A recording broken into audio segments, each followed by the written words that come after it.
नमस्ते विद्यार्थियों, एक बार फिर से आपका इस अध्याय द्वितीय के अंतिम सत्र में मैं स्वागत करता हूं। इस सत्र में हम भौतिक राशियों और उनके मात्रकों की बात करेंगे। तो सबसे पहले हम कुछ बहुत अधिक प्रयुक्त राशियों के बारे में बात करेंगे, फिर मात्रकों की बात करेंगे और अंत में मात्रकों की अंतरराष्ट्रीय पद्धति की बात करेंगे और उसमें अभी कुछ परिवर्तन हुए हैं तो उन परिवर्तनों की चर्चा भी करेंगे। आइए बात करते हैं भौतिक राशियों और उनके मात्रक की। तो सबसे पहले मैं 3 भौतिक राशियों की बात करना चाहूँगा जिसका उपयोग आप दैनिक जीवन में बहुत अधिक करते हैं। तो वो राशियां हैं लंबाई, द्रव्यमान और समय। इनके मात्रकों के बारे में भी आप निश्चित रूप से परिचित होंगे। लंबाई को हम मीटर, सेंटीमीटर या मिलीमीटर में मापते हैं। इसी प्रकार से द्रव्यमान को किलोग्राम, ग्राम या पाउंड में मापते हैं और समय को सेकंड में मापते हैं।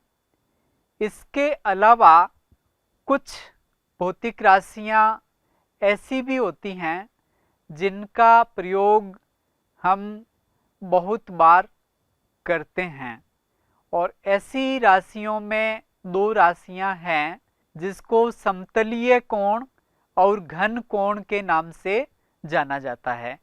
समतलीय कोण के बारे में आप अपनी निचली कक्षाओं में बहुत विस्तार से पढ़ चुके होंगे, लेकिन घन कोण आपके लिए एक की नई संकल्पना होगी।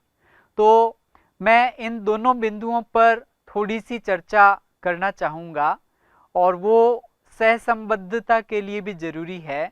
तो सबसे पहले अगर हम किसी समतलीय कोण की बात करें तो जब आप किसी समतल में 2 रेखाओं की कल्पना करते हैं तो 2 रेखाओं के बीच में क्या विस्तार है, इसको आप समतलीय कोण के माध्यम से निरूपित करते हैं। तो सबसे पहले हम बात करते हैं समतलीय कोण की। इसके लिए हमने एक वृत्त लिया है।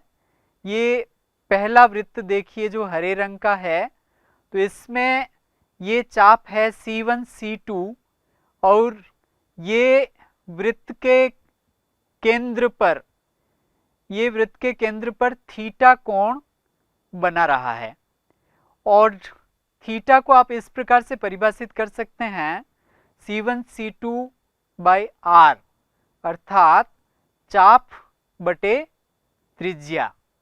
अगर आप इसमें पूरा का पूरा चाप ले लेते हैं तो पूरे चाप का मतलब आप इस वृत्त की परिधि की बात करेंगे तो वो 2 पाई r होता है और इस वृत्त की त्रिज्या r है।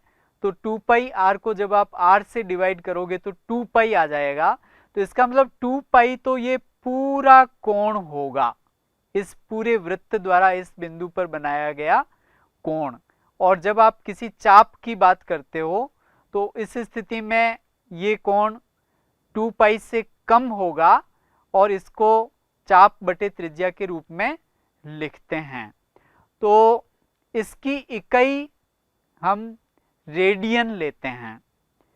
अब इसी संकल्पना को त्रिविम में बढ़ाएं, 3 डायमेंशन में बढ़ाएं तो उस स्थिति में हम वृत्त की जगह पर एक गोला लेंगे और मान लीजिए फिर से हम r त्रिज्या का गोला ले रहे हैं। अब इस गोले पर अगर आप कोई पृष्ठ क्षेत्रफल लेते हैं और उसके सारे बिंदुओं को इस गोले के केंद्र से मिला देते हैं तो इस स्थिति में ये यहाँ एक क्षेत्रफल होगा। अलग अलग दूरी पर अलग अलग क्षेत्रफल का एक भाग होगा। तो इसको हम ठोस कोण के नाम से जानते हैं। अगर आप इस गोले का पूरा पृष्ठीय क्षेत्रफल लेते हैं जो कि 4 पाई आर स्क्वायर होता है और उसको आर स्क्वायर से आप विभाजित कर दें तो हमें 4 पाई मिलता है। तो अगर हम इस गोले का पूरा भाग नहीं लेकर के कुछ संक्षिप्त भाग लेते हैं तो उस स्थिति में कुछ और घन कोण मिलेगा जो कि 4 पाई से कम होगा।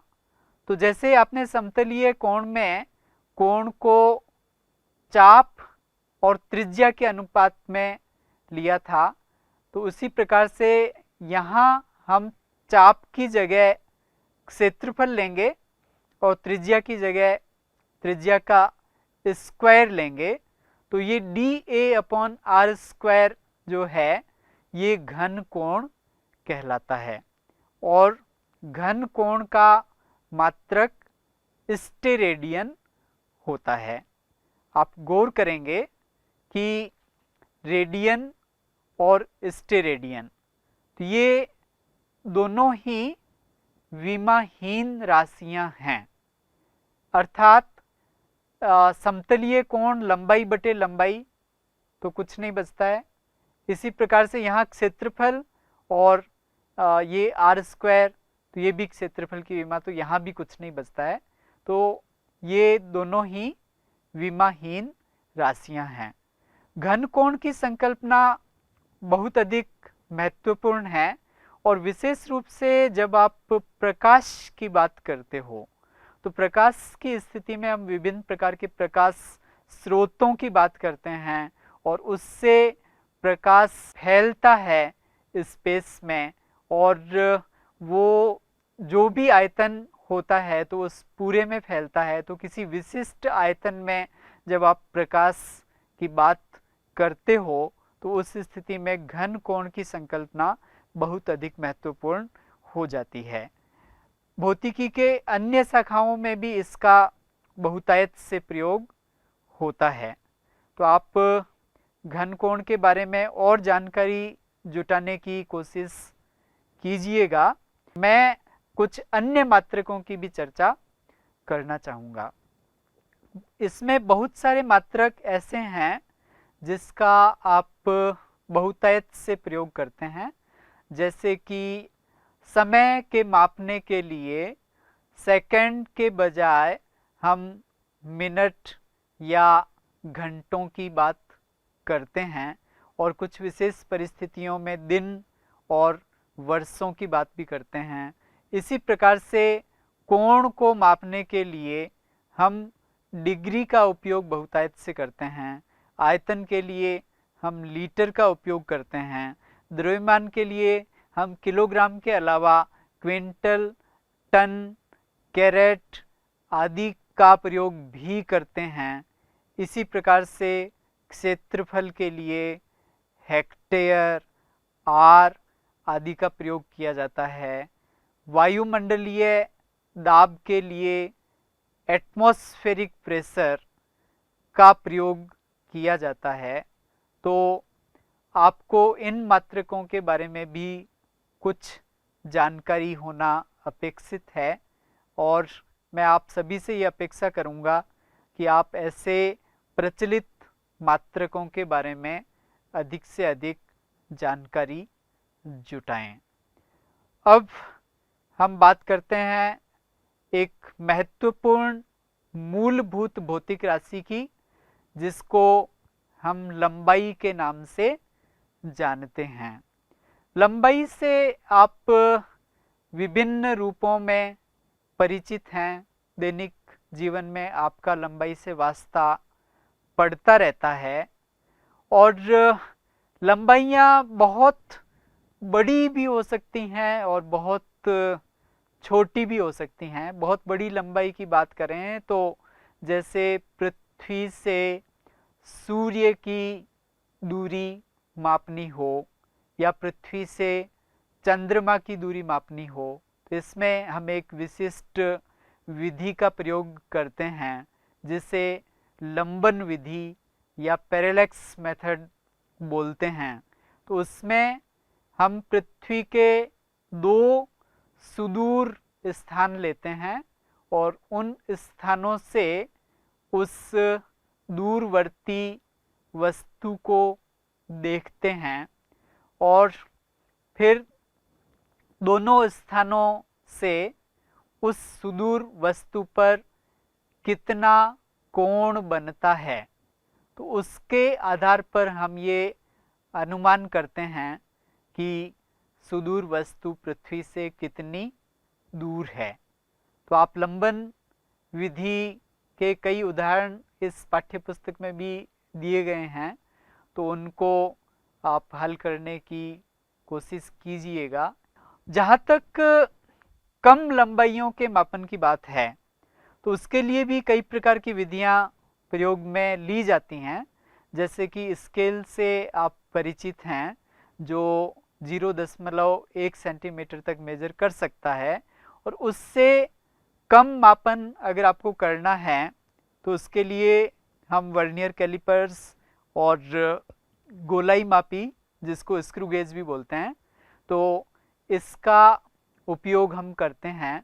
इससे भी कम लंबाई जब आपको मापन करनी हो तो हम प्रकाशिक सूक्ष्मदर्शी का प्रयोग करते हैं। उससे भी कम लंबाइयों का मापन करने के लिए हम इलेक्ट्रॉन सूक्ष्मदर्शी का उपयोग करते हैं, जिसमें सुरंगन माइक्रोस्कोप, टनलिंग माइक्रोस्कोप और स्कैनिंग माइक्रोस्कोप आदि अलग अलग प्रकार के सूक्ष्मदर्शियों का प्रयोग किया जाता है। तो जैसे जैसे तकनीकी में सुधार आता जा रहा है, उसी हिसाब से हम छोटी से छोटी लंबाइयों को मापने में सक्षम हो पा रहे हैं। यहाँ आपके लिए एक सारणी है कि अगर हम इस ब्रह्मांड में लंबाइयों के परिसर एवं कोटि की बात करें, तो अगर आप प्रोटॉन का आकार लें तो प्रोटॉन का आकार 10⁻⁻15 मीटर का है, जिसको हम फर्मी मीटर भी बोलते हैं। और दूसरी तरफ अगर आप बहुत अधिक लंबाई की कल्पना करें तो ये प्रेक्षणीय विश्व की परिसीमा तक की दूरी है, मतलब जितने भी ब्रह्मांड की आप कल्पना कर सकते हो, तो ये उसका आकार है और ये बहुत बड़ी संख्या है, ये 10⁻26 मीटर।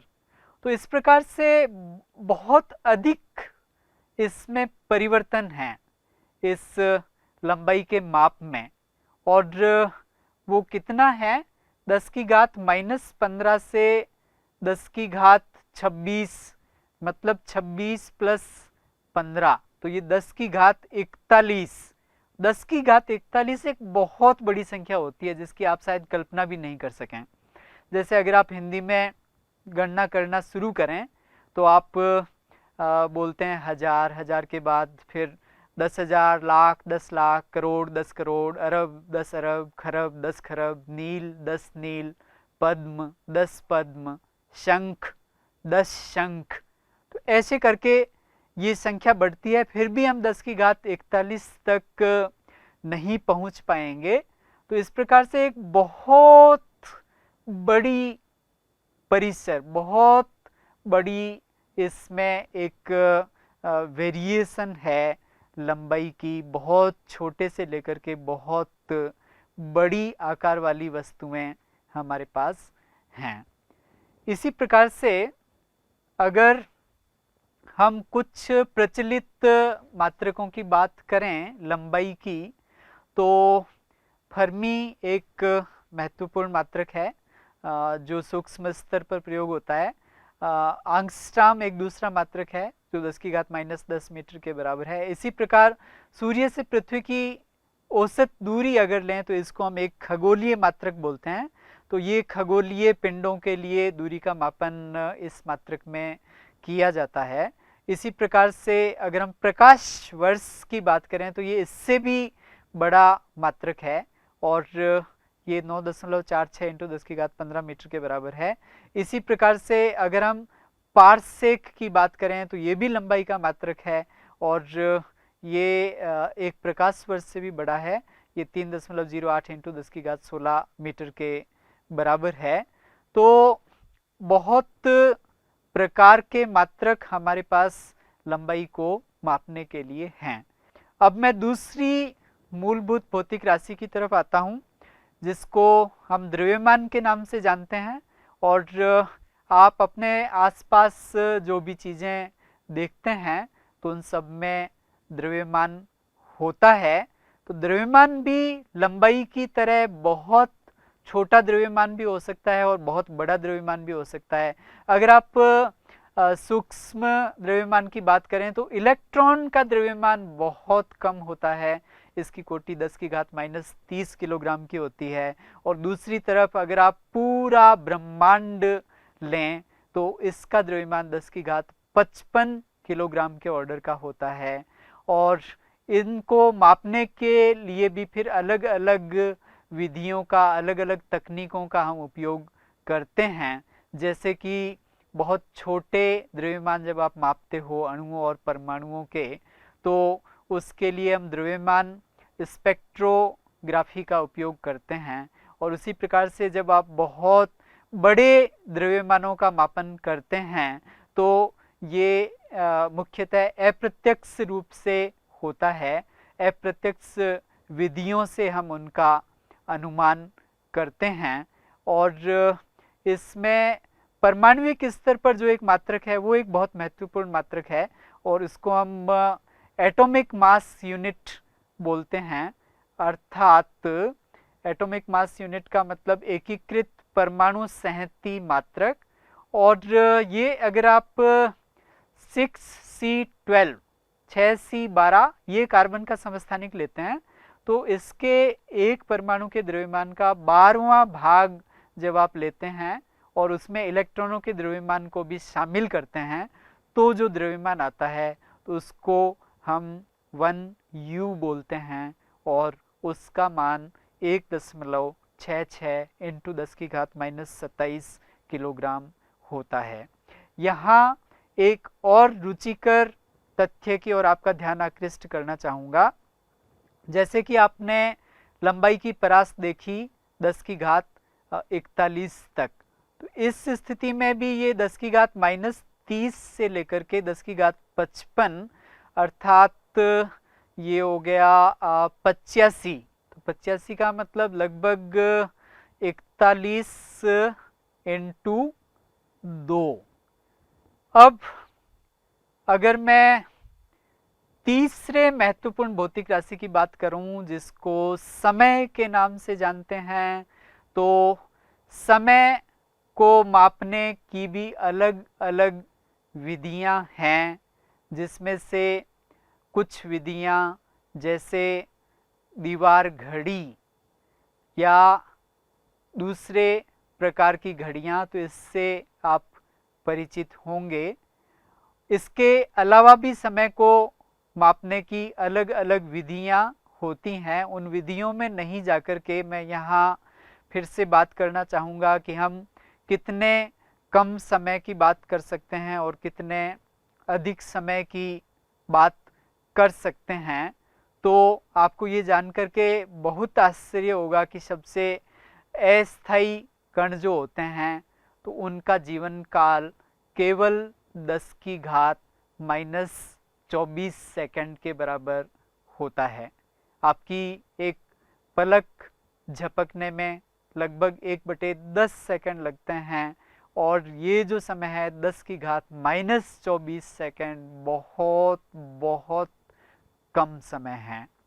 इसी प्रकार से अगर आप हृदय की धड़कनों के बीच का समय देखें तो ये 1 सेकंड के लगभग है। और अगर आप प्रकाश तरंग के आवर्तकाल की बात करें तो ये 10⁻15 सेकंड के बराबर है। अगर मैं समय के बढ़ते हुए क्रम में बात करूं मात्रकों के, तो उस स्थिति में चंद्रमा से पृथ्वी तक जो प्रकाश आता है उसको लगभग 1 सेकंड के आसपास लगता है, जबकि सूर्य से पृथ्वी तक जो आता है प्रकाश तो उसका ऑर्डर लगभग 100 सेकंड का है, अर्थात 10⁻² सेकंड का है। और इसमें भी जो अधिकतम समय होगा तो वो ब्रह्मांड की आयु ही होगा, और वो है 10⁻17। अब फिर से गौर करें कि यहाँ हमने न्यूनतम सीमा ली 10⁻24 सेकंड और अधिकतम सीमा ली 10⁻17 सेकंड। फिर से ये आ जाता है 10⁻41। वाह क्या बात है! तीनों ही स्थितियों में ये 10⁻41 से किसी न किसी रूप में संबंधित है।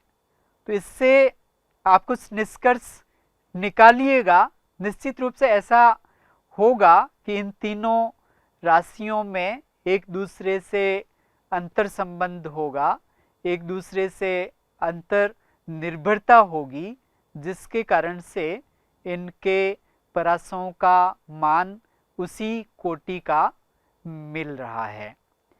अब अगर हम मात्रकों की बात करें तो उसमें एक चीज की तरफ मैं आपका ध्यान आकृष्ट करवाना चाहूँगा कि आप कोई सा भी मात्रक प्रयोग करें तो उस मात्रक का मानक होना बहुत ज़रूरी है।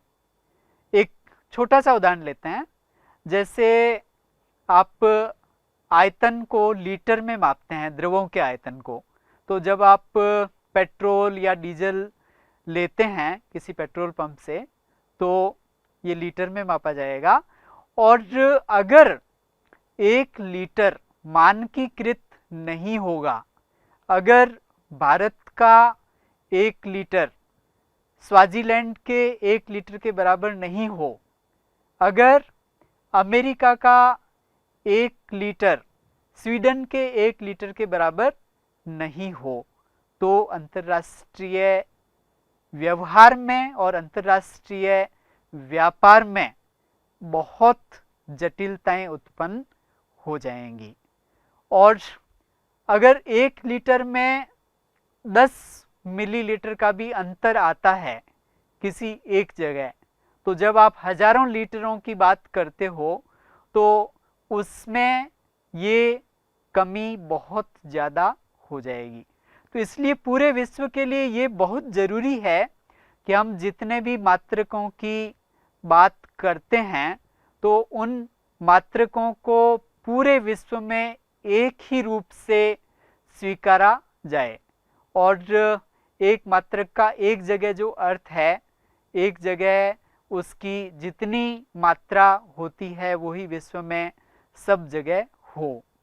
तो इस कार्य के लिए विश्व के देशों ने सोचा कि हमें साथ में बैठ कर के इनको मानकीकृत करना चाहिए, और इसमें जो एक मात्रक पद्धति आई जो अंतर्राष्ट्रीय प्रयासों से संभव हो सकी, तो उसको हम बोलते हैं SI मात्रक पद्धति। SI अर्थात सिस्टम डे इंटरनेशनल। तो बेसिकली मूलतः ये फ्रांस में एक संस्था है BIPM अर्थात अंतर्राष्ट्रीय माप तोल ब्यूरो। तो उसके पास ये जिम्मा है कि वो प्रत्येक मात्रकों को सही रूप में परिभाषित करें। अब अगर हम भौतिक राशियों की बात करें तो ये 2 प्रकार की होती हैं, जिसमें कुछ मूल राशियां होती हैं और कुछ व्युत्पन्न राशियां होती हैं।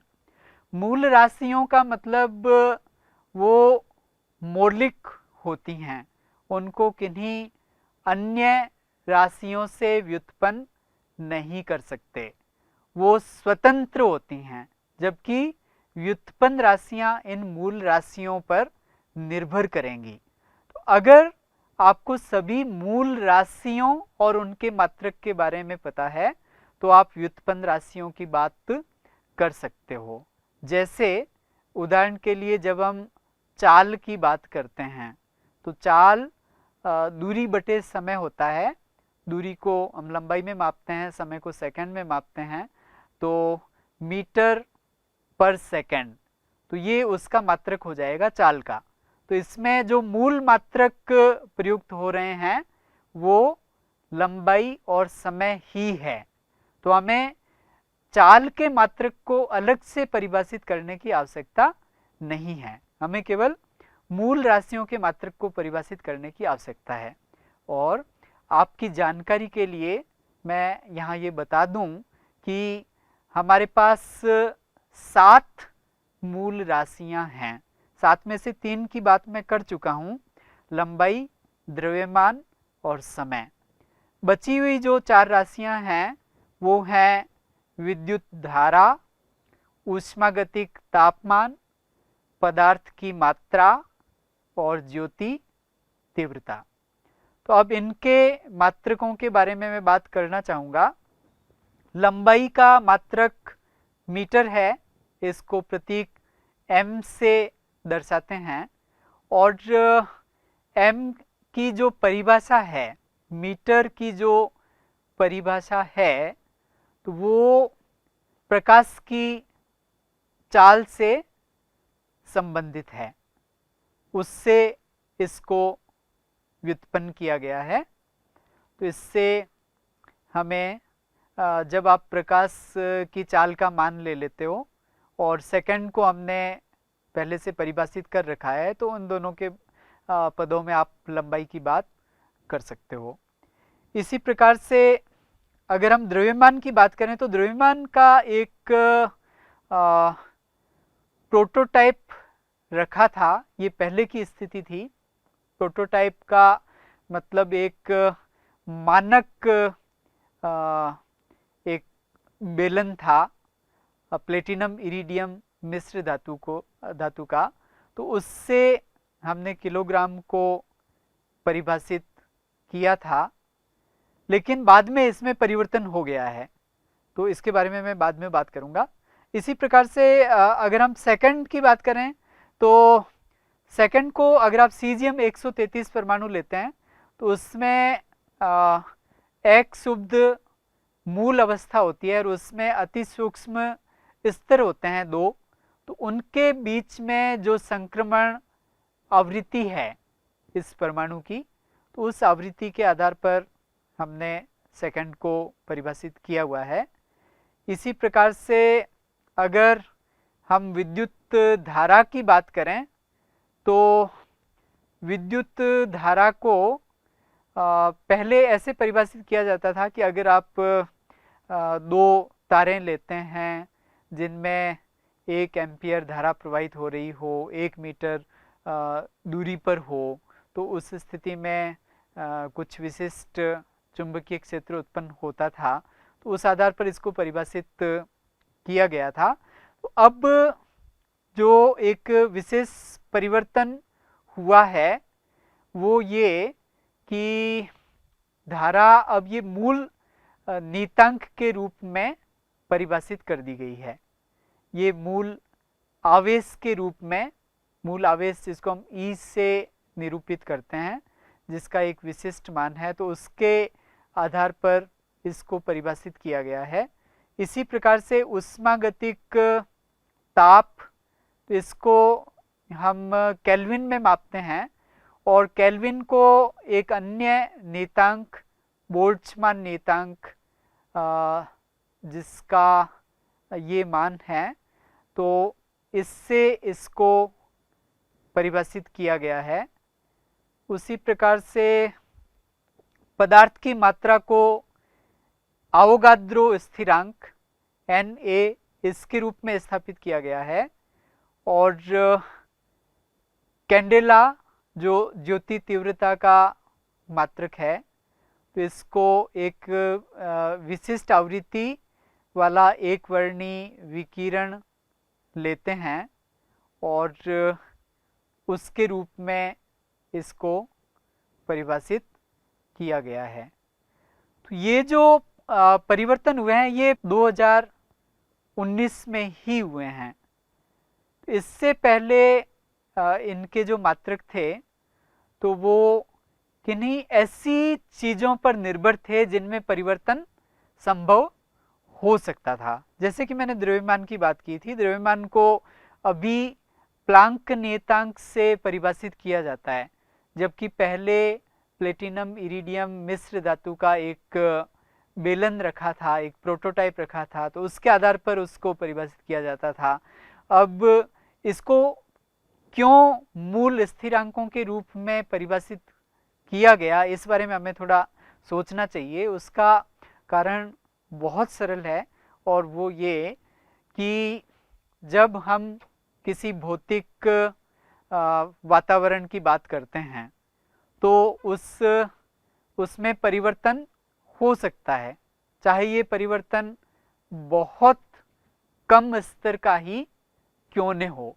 जैसे 1 किलोग्राम में मान लीजिए 1 मिलीग्राम भी कम या ज़्यादा हो गया तो उससे उसकी मानकता पर फर्क पड़ेगा। इसलिए अभी ये जो सातों के सातों मात्रक हैं तो ये इन मूलभूत स्थिरांकों के रूप में परिभाषित किए गए हैं। और मूलभूत स्थिरांकों का मतलब ये है कि प्रकृति में अगर आप कहीं भी जाएं, इस पृथ्वी पर हों या चाहे आप किसी दूसरे ग्रह या उपग्रह पर हों, तो इनके मान में परिवर्तन नहीं होता है। ये प्रायोगिक स्थितियों पर निर्भर नहीं करते हैं, प्रकृति के मूलभूत स्थिरांक हैं। तो अगर इनके आधार पर हम मात्रकों का निरूपण करेंगे तो उस स्थिति में उसमें अनिश्चितता कम से कम होगी और उसमें मानक का उपयोग सभी जगह हम सार्वभौमिक रूप से कर पाएंगे। तो ये BIPM की तरफ से एक सांकेतिक चित्र है जिसमें ये सातों मात्रक हैं: किलोग्राम द्रव्यमान का, मीटर लंबाई का, सेकंड समय का, एम्पियर विद्युत धारा का, केल्विन उष्मागतिक तापमान का, मोल पदार्थ की मात्रा का और ज्योति तीव्रता का कैंडेला। तो इनको प्लांक नियतांक, निर्वात में प्रकाश के वेग और सीजियम परमाणु में आवृत्ति, मूलभूत आवेश, बोल्ट्जमान स्थिरांक, अवोगाद्रो स्थिरांक और KCD, तो इसके रूप में निरूपित कर दिया गया है। तो ये एक बहुत बड़ा कदम है मापनों को परिशुद्ध बनाने के लिए BIPM की तरफ से, जो 2019 में ही संपन्न हुआ है। तो आपको ये समझ में आया होगा कि कौन से मूलभूत मात्रक हैं और उनको क्यों हमने प्रकृति के मूलभूत स्थिरांकों के रूप में निरूपित किया है। तो प्रिय विद्यार्थियों, एक बार मैं फिर से दोहराना चाहूँगा कि हमने इस सत्र में क्या क्या पढ़ा। हमने विभिन्न भौतिक राशियों की बात की, उनमें से कुछ मूलभूत राशियों के मापन की बात की, उनके परास और कोटि की बात की और अंत में हमने मापनों की अंतर्राष्ट्रीय पद्धति अर्थात SI पद्धति के बारे में बात की और 2019 में हुए परिवर्तनों की बात की कि कैसे इन मात्रकों को अब मूलभूत स्थिरांकों के रूप में परिभाषित कर दिया गया है। तो आशा है मापन एवं मात्रक के विभिन्न पहलुओं से आप परिचित हुए होंगे और मैं आपसे गुजारिश करता हूं कि आप और अधिक जानकारी जुटाने का प्रयास कीजिएगा, अधिक से अधिक आप आपस में चर्चा कीजिएगा। विमीय विश्लेषण को भी आप जो आगे के अध्याय पढ़ेंगे तो उससे इसमें और अधिक स्पष्टता आएगी, तो आप उसको देखिएगा। आप सबका बहुत बहुत धन्यवाद।